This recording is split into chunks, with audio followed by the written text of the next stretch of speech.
don't. I was gonna say like, why not CNN or, but what? Who cares? What Choose Right is it about a future movie or something coming out or? No.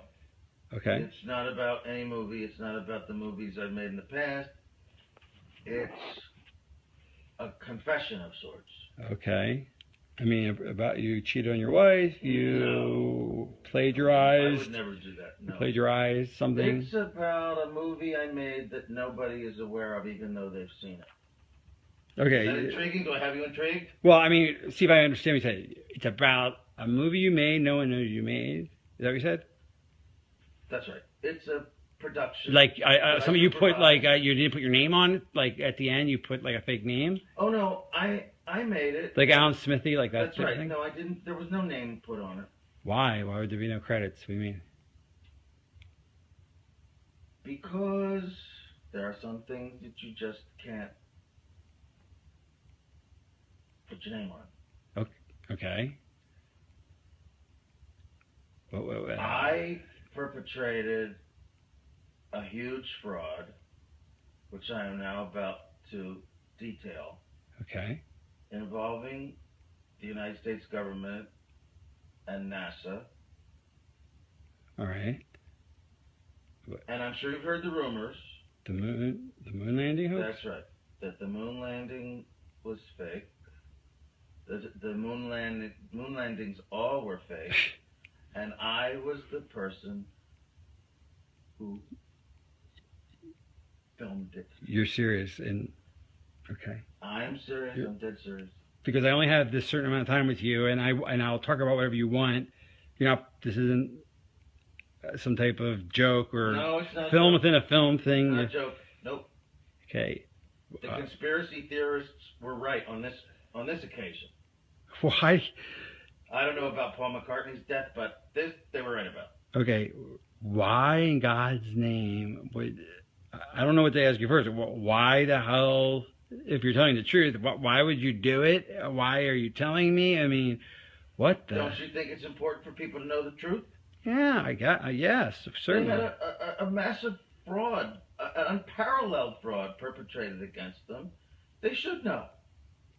Okay. I mean, they're already suspicious of the government. They may as well have their suspicions confirmed. Okay. And justified. And this, why now? I mean, we're almost at the 30-year anniversary. What took so long? Why, if this is true, why? Well, I'll go into that. It has to do with personal. Okay. Evolution and influences. And I'll go into that. Is that why you look a little haggard right now? Because you look a little worn. No offense. Well, also, yeah, because I haven't been taking care of myself too well. I've been drinking a lot, but. Is that because of the stress of this? Of course, stress, guilt, just conflict of all kinds. Wow. I mean, so you feel bad about this, clearly. I mean, this is not... I do feel bad about it. I also feel proud of it. It's a terrible conflict. Because you've pulled off one of the greatest hoaxes ever because of And because I made a film, if you want to call it a film, which I consider to be my masterpiece.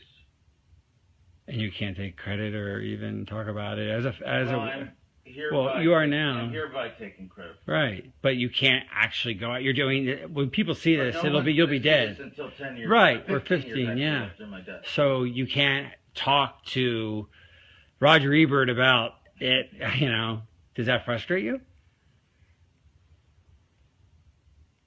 I have to pay the consequences for the decision that I made many years ago to go along with this. Like a deal with the devil. It's Faustian, to be sure. And is that why you got such power in Hollywood? I mean, that would explain that. Why I have the freedom I have, that was part of it, yes. So they said, do this moon thing and we'll give you... When I made Spartacus, I didn't have this kind of freedom. Right. But I have it now. So what came first, the genius or the fraud? What was NASA's doing? Well, what came first, the genius or the fraud? I mean, did the fraud enable the genius, or was the genius released I'd like the fraud? to think the genius came first. Right. But some frauds are hard to bypass, especially if you have an ego and you're an artist and you're presented with a challenge, the likes of which you've never seen and will probably never see again. You don't even think of the morality of it. You're just completely swept away by the flattery of it and the juices inside you, which make you want to do it as the artist you are innately. You don't think of anything else. What a conflict. I mean, gosh, I can't imagine being presented with that opportunity. On one hand, I really would want to do it, but then I'd probably say, well, I'm committing a crime and lying. And it depends, but my guess would be, no, you if you're good, you would do it. I discussed this with Levinson, Barry Levinson. Right. I discussed it with... he made Wag the Dog, right? Yeah. Yes. Spielberg, of all people, believe it or not, yes. So wait, Wag the Dog... Coppola, Scorsese, even Woody Allen I discussed. There isn't one of them who wouldn't do this. Right. And so Barry Levinson must have been influenced by this whole... He must have known, so that's... Wag the Dog is about this whole idea. That's why... The character was named Stanley. Right. And he gets killed at the end because he demands credit. Tell me about the making of it. So, was it difficult? I mean, committing the greatest fraud, I don't know what you want to call it. I'm not saying it's a... Okay. A lot about that at the time. I know, so I'm not making moral judgment, but making this huge, ambitious, technical faux landing, was it harder than 2001? Was it very difficult? I mean, what was the experience like? Artistically, practically, emotionally, what was it like for you? Nothing was harder than 2001. So 2001 was harder than faking the moon landing? It actually was. Because you learned things on 2001 and... Yes. I mean, 2001 was very ambitious. And that's not to say that faking the moon landing was not ambitious, but yeah, I learned things making 2001, which is why I got this gig in the first place, right? Right, that makes sense. So what was the experience? But it was easy for me because, well, first of all, I didn't think a whole lot about the morality of it, as I said. If I had, I might have been more hesitant, more stifled in my work, but I didn't. And I could see that Neil was, actually. He was bothered by it. More than Buzz Aldrin or anyone else involved? Yes. Yeah. Okay. Yes. About because in a way, everything was going to center around him. He was the one who was supposed to come down off the ladder and announce the step for mankind and what have you. He sensed that this was going to be a life-changing experience for him, and I mean on a major scale. Actually, he was rather tortured by it the rest of his life. Really? I mean, is that why you didn't give interviews? Yes, and in fact, that actually began to affect my own perception of it, watching what happened to him. Okay, in what way? Just seeing the deterioration of him? And I mean, was he depressed or? He was depressed. He was drinking heavily, bitter, scared, just phobic, avoiding people.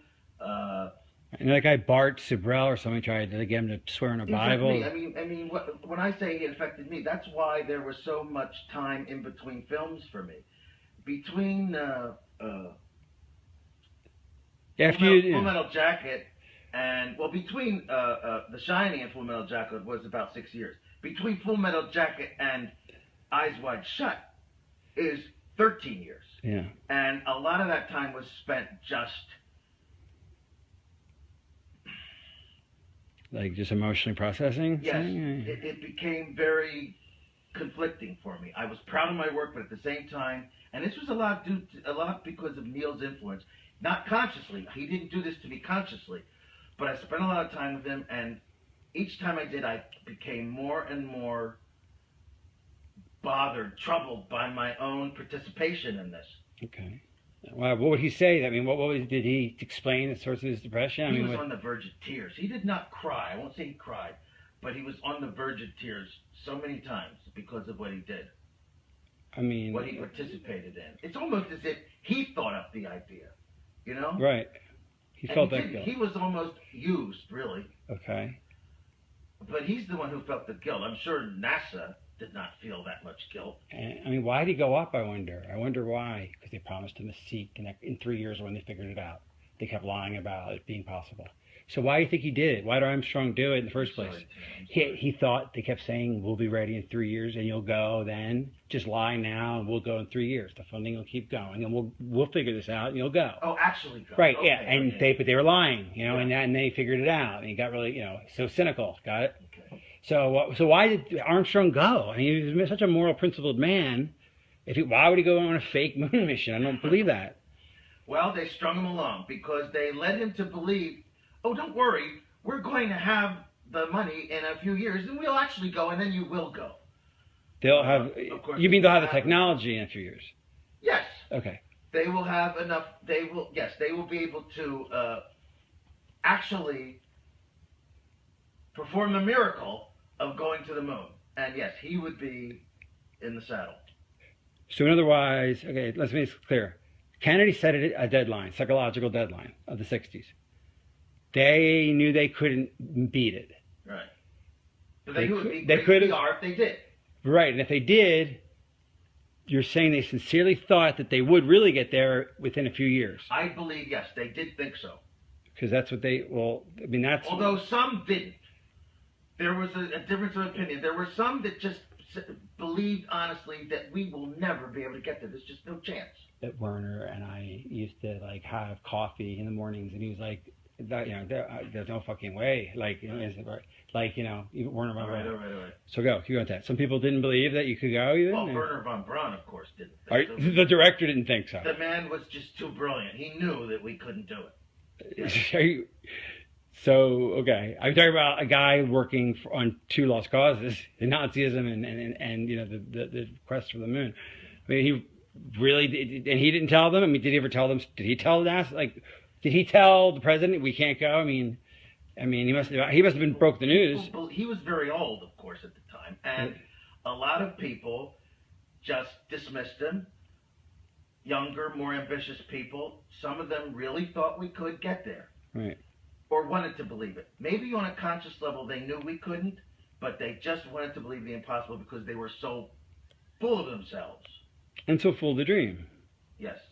The dream was very powerful. And that's what beguiled Armstrong. Here is a noble stand-up guy, and he didn't want to be part of the lie, but he knew he'd get a seat if he played ball on when they actually did go up. He was too good for this. But that day never came, obviously. That day never came.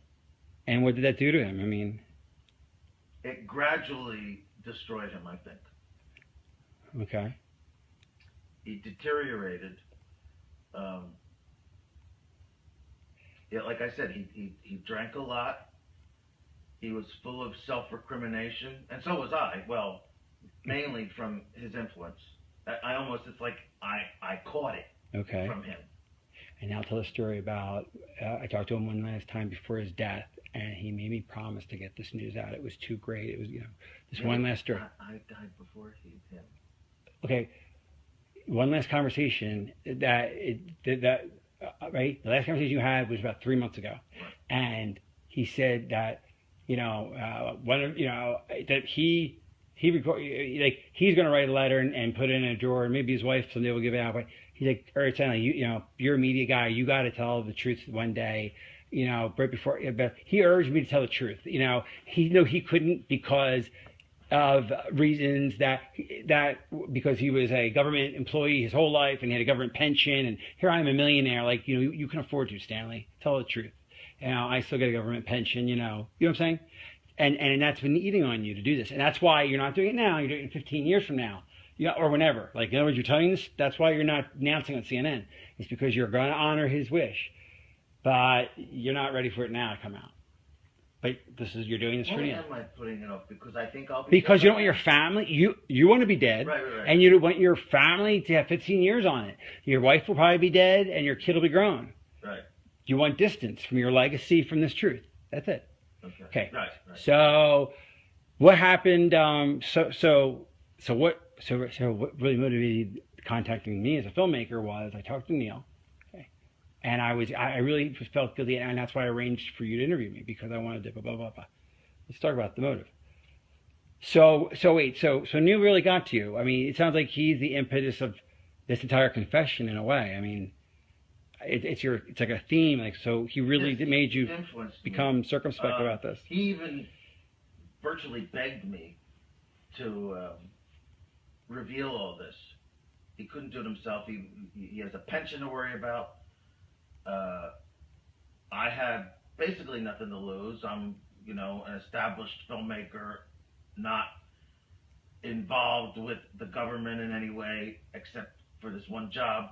And I made my millions. I'm really basically set for life. I'm almost 70. But you still must fear one thing they can do to you, which is, I mean, I don't know. Do you ever? I mean, you obviously. Do you ever worry about them killing you because of the secret? I mean, you have become a bit of a recluse. I don't know. With the Yeah.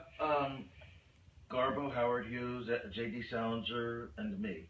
Right. And to some degree, Neil. But did they? I mean, did any of them think that the government was out to get them? And I'm not saying you think that. Do you? I mean, the government obviously said they'll kill you. I mean, obviously, the government said we'll kill you if you say anything. I mean, that's a standard top secret sort of penalty. It's understood, even if it's not said. Right, but they did say it to you, I presume.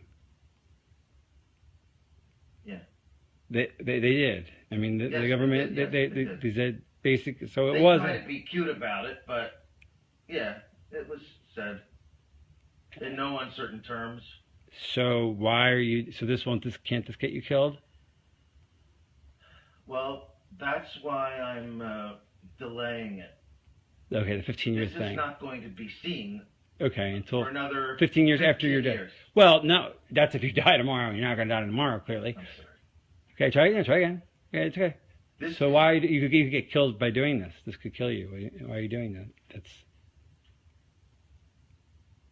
Well, this is not going to be seen until because of our 15 years after my death. So now that's why I have you sign the NDA and all these. Okay. That's right.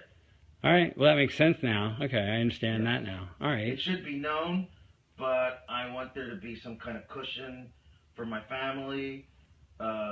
15 years seems like a good number. Okay. All right. After my death, 15 years after my death. But okay, so let's take a step back. You're making this tape out of an effect Neil had on you? I mean, Armstrong sort of influenced you? Very much. Sometimes it just takes a catalyst. I mean, somewhere inside you know what's right. Right. I mean, I went for years just thinking I was doing the right thing, just through my art. And then something comes along that you don't even recognize as a temptation because you're so swept away by your own ego. It took someone like Neil Armstrong and distance and time to hammer into me what this really meant about society, about myself, about the human condition even, which is what I'm about. So you must feel very proud and very guilty and proud of this thing. I mean, yes, conflicted. I mean, I still think maybe it's a terrible thing to say, maybe not, but I look at that or even think of it, I just remember it, and I think this was my fucking masterpiece. Yeah. I still think so. Right. I mean, it's the greatest. Despite its flaws, it's my goddamn masterpiece. It's better than 2001. It's better than Paths of Glory or Clockwork Orange or Barry Lyndon or Dr. Strangelove.